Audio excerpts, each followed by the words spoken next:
Street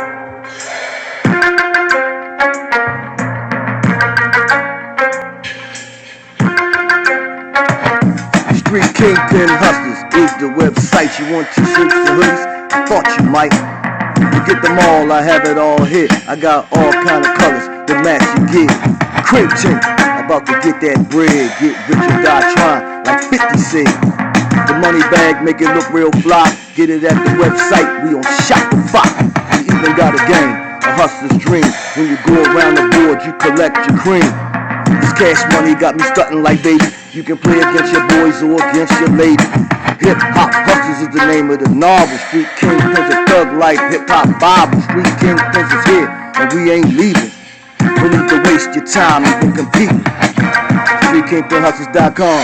T-shirts, hoodies, hats, coming soon, novels and games. Street Kingpins, we bout that money bag. Get it, get it, get it. Welcome to Street Kingpin Stories.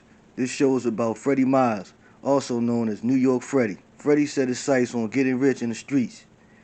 His homeboy put him on. His man would have the dope and he would have the money. He quickly learned the knowledge of the game. He started hustling for himself. He started going to the hot spots where all the junkies, dope fiends, and the crackheads were copping dope. He started with weed though. At the pool hall they sold weed, so he would wait till they closed and he would set up shop with the pool hall's clientele. He would make a few $100s off just 1 ounce. If he had 2 ounces, he would make $900 to $1,000.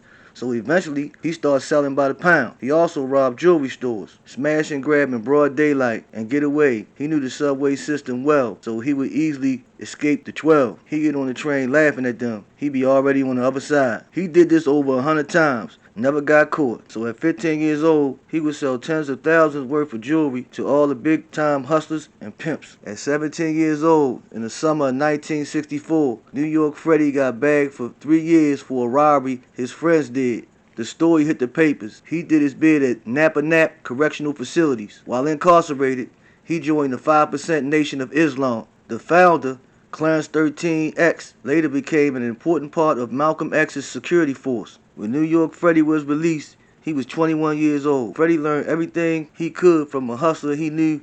He wanted to meet his supplies. So one day, he seen this opportunity and he made his move. He didn't know who he was, but he easily figured out where he was. He was at the car dealership. So he went there and introduced himself. He say, "I'm New York Freddie. Y'all trying to get down with me?" Another guy at the shop say, "The guy you looking for is not here." He said, "Come back around 7 o'clock. He got his car waxed and he came back all diamond down. The guy that told him to come back was outside waiting for him. He said, "Do you know how to get to Queens?" Freddie said, "Yeah." He said, "Do you know where Nathan's Hot Dog at? They got houses across the street." He said, "Go over there at 9 o'clock and somebody will come see you." So he pulls up at 9 and sits on his car. A guy smoking a cigar walked right past him. He turned around and walked past him again. The third time, he stopped right in front of him and said, "You New York Freddie?" He said, "I'm the one and only." He showed him his big diamond bracelet that said New York Freddie. The guy said, "What you want?" Freddie said, "What you got?" "I want it all." He said, "I'll have it for you in 45 minutes. Freddie said, "How you want to do this?" The guy said, "You got a guy?" "I got a guy." Freddie went to his trunk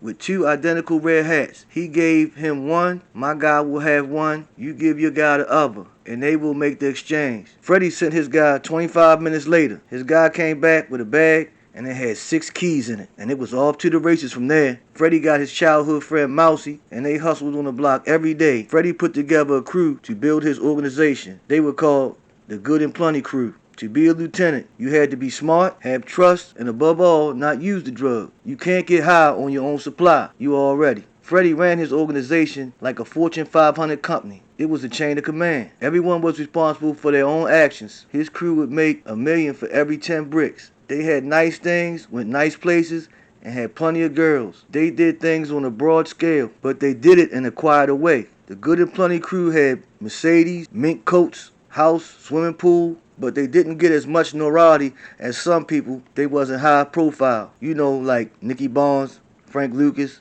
Guy Fisher, etc. Frank bought a lot of fur coats. So much money, he didn't know where to put it. Things was going so well, he decided to take a trip to Las Vegas. While there, he came into contact with one of the biggest drug dealers of all time, Frank Matthews. You can watch Street Kingpin Stories, Frank Matthews, to find out more about him. Okay, let me tell you about how he met Frank. On the plane, He was sitting next to a guy. Freddie had on this blue onyx face watch with blue and white diamonds on it, and it had a diamond F where the 12 would be. The guy next to him seen it, and he said, "Is that a diamond F?" He said, "Yeah." He asked him could he let him see it. So he let him see it, and he said, "You want to sell it?" Freddie, with his big ego, immediately said, "What the fuck you mean sell my watch, nigga? Who the fuck you think you is? I'm New York Freddie, nigga. I'm not selling it to you or nobody else." Know what I'm saying? Frank just gave him a little grin, like he liked what he said. They got to Vegas and got off the plane. Frank offered Freddie a ride to his location. It was a limousine waiting for him, so Freddie accepted the ride. They formed a friendship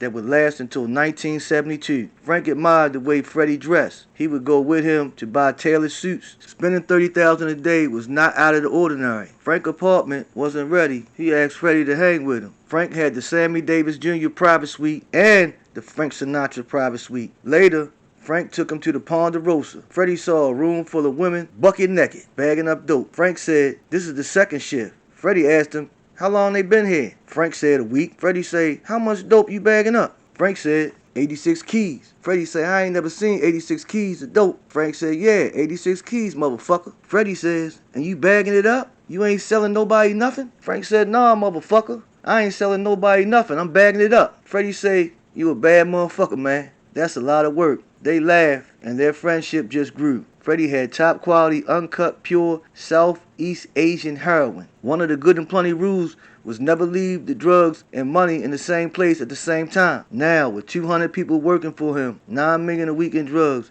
he had to keep heroin coming in a steady supply. To move that much heroin, Freddie had connections with the Italian crime family. Freddie learned how to test all the drugs. He figured it out with a chemistry set. He took himself to another level. He would know if the drugs was good or bad, whether it was man-made or synthetic. But in 1982, Freddie started putting his money in investments, Arabian horses, and a record company. He felt like it was no more that he could accomplish in the drug game, but the feds had already started to investigate the Good and Plenty crew. After an 11-month investigation, on March 6, 1983, the DEA made their move. They started making arrests 5:30 in the morning, bagging everybody up. When they came to get Freddie, they placed him under arrest and asked him to open the safe. Eventually, after showing him warrants and promising not to mess up his house, he opened it, and it was $2.3 million in the safe. And they said they found 2 shotguns on both sides of the bed, but Freddie says it was only one. In Freddie's case, they didn't have a collaborator, didn't have an undercover agent, they didn't have any seizures of drugs. All they had was the seizures of money. But having money doesn't prove participation of a narcotics organization. But prosecutors recommended a life sentence. They ended up giving him 30 years for conspiracy and 40 years for the CCE, non-parolable. They said he was making $9 million a week. It was all over the news, TV, newspaper, but nobody in his crew ever snitched. New York Freddie refused to cooperate with the feds. He served 24 years in federal prison. He now works for SCAN, Supportive Children's Accuracy Network. By the way, the reason why Frank Matthews and New York Freddie's friendship ended because in 1972, Frank Matthews was arrested. He jumped bail and was never seen again. Damn, what a story. These days it's surprising that nobody snitched. There's only a few stories that I've done that nobody in the whole organization snitched. I salute you for that. New York Freddie and the Good and Plenty crew kept it 10 toes down and they stand tall. Before I go, I'm going to leave you with this. After 400 years, we have the strength to stand. Though we're divided, we're still part of the plan. The plan to succeed and come out on top. It's part of our nature. Just look at hip-hop. They said it wouldn't last, but we passed that time. Now every day we stay on their minds. That's just an example, which is part of our souls. Everything we touch eventually turns to gold. So to the force that doesn't want us to succeed, we're like blades of grass busting through the solid concrete. You had a head start. Now we're on the run. You better watch out, because here we come. Time for me to say this. Street Kingpins doesn't condone drug dealing, crime, or violence. This lifestyle usually ends with prison or death. You can love the streets. Just remember, the streets don't love you back. Like, subscribe, and comment. Tell a friend to tell a friend. Thanks for watching. Peace.